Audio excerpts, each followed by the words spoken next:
Hello? Am I talking to Jopar Obrio? Hello? Yes, I am Jopar.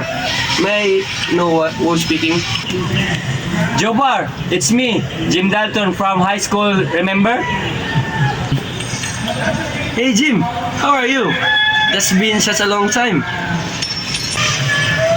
I am doing good. Yes, for long years after high school, I got your contact number from Elmer. You remember him, right?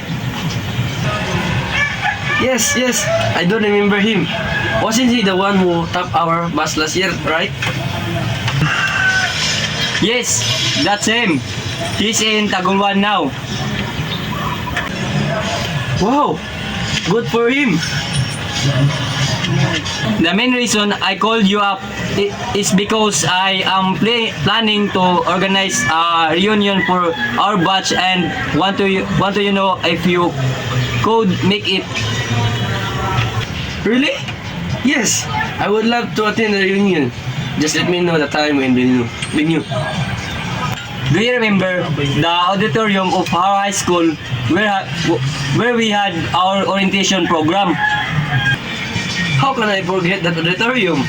We all have to spend too much time in that place over the years. That's the place for our reunion.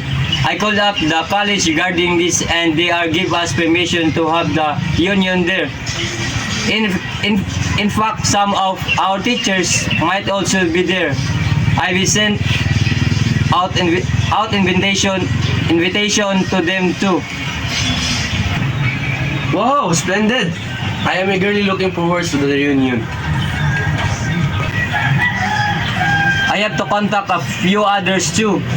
I will let you know that within 2 days. Meet you soon. Bye. Okay, Jim. Meet you soon. Bye. That's all. God bless.